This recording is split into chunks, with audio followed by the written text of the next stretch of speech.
Good morning, my dear students. How are you today? Are you feeling happy, nervous, or excited to our discussion for today? But before that, may I call on Miss Lorraine to lead our prayer? Okay, amen. And for your attendance, once I call your name, all you're gonna do is stand up and say, present mabuhay. Okay, I'm glad to know and to hear that all of you are present today. But before that, we have a classroom rules, which is dance, D for do your personal best, A, always show respect, when we hear and do you see that your classmate is answering and speaking. All you're gonna do is listen to their answer. So N is negative is unacceptable. C, come prepared. E, enjoy the class. But before that, let's have a game. Our game is Sinech Itech. Alam niyo ba kung ano yung larong Sinech Itech? Okay, if hindi, nandito yung mechanics natin to how to play Sinech Itech. First is the host will show series of zoom in photos. The player should guess the person or each photo. Second is the first player to guess will receive a prize. This is our prize. So, ayan. Third is raise your hand if you know the answer. Fourth, the host will reveal the answer in the next page after the question. And last five is have fun. So, ayan. First one.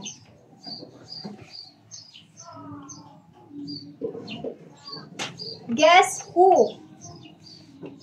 Okay, very good. AC Bonifacio. AC Bonifacio, a Filipino-Canadian hip-hop dancer and also a first ever grand champion of Filipino TV dance competition Dance Kid along with Lucky Ancheta in 2016. The duo was called Lucky Aces. Second one, sino nga ba yung nakikita nyo sa screen natin? Raise your hand if you know the answer. Okay? Yes, very good. Tignan natin kung sino siya. Wong Navarro. Wong Navarro is a famous comedy actor and also a dancer. He is a part of dance group Street Boys in the Philippines. So, last one, which is a hard round. Yes. Yes. Okay, very good. Jabberwockies. Jabberwockies, an American hip-hop dance crew, best known for being the winner of the first season of American Best Dance Crew in 2018. So, ayan, nag-enjoy ba ang lahat? Okay, I'm glad to hear that. So, let's move on to our topic, which is street and hip-hop dance. So, first one is street dance. What comes to your mind when you hear street dance? Okay, yes? Yes, very good. Street dance, when the dancer is dancing outside the studio, and for example, street and parks, like that. Can you give some example of street dance? Yes. Okay. Yes, very good. Festival dance is a good example of street dance because they dancing outside the studio like in the street, parks, like that. And they have a bright colored costume while dancing it. So, ayan. Street dance is improvisational that has evolved outside dance studio. So, ayan. Street dance, ayan yung mga example, Sinulog Festival and Ati-Atihan Festival. So, next is hip-hop dance. What comes to your mind when you hear hip-hop dance? So, ayan.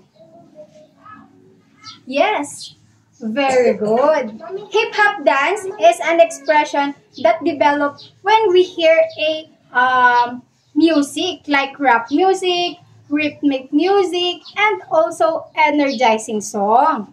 So, ayan. Can you give some example of dance? Hip-hop dance.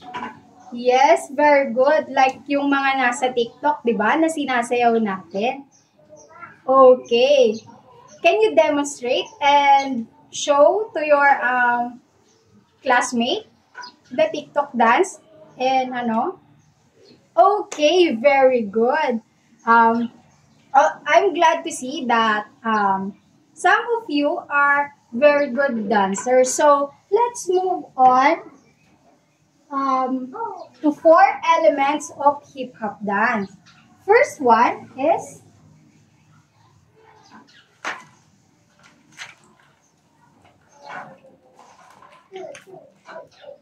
DJing. DJ has manipulate and mix other equipments, music, turntables, using turntables.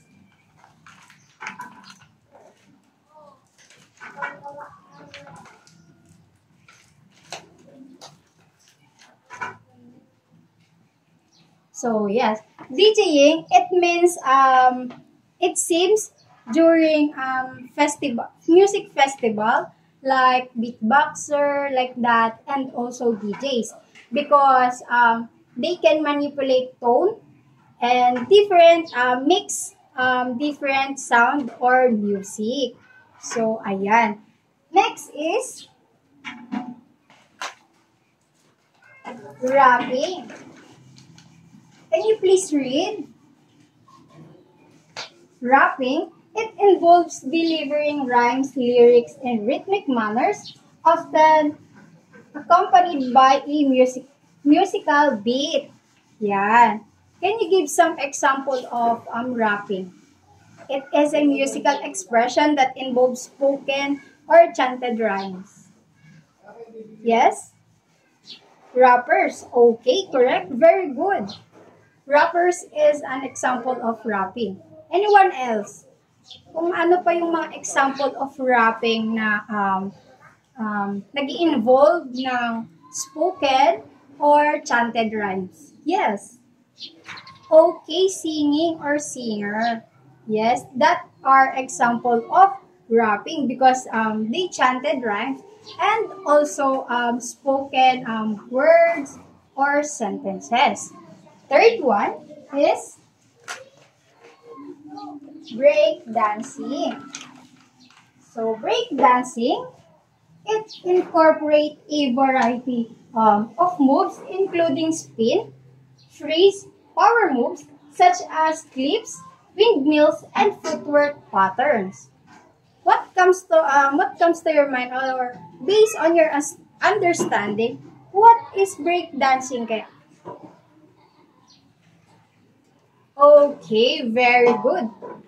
It incorporates any moves or creating body movements by our expression that develop when we hear a music like rap music, ganyan.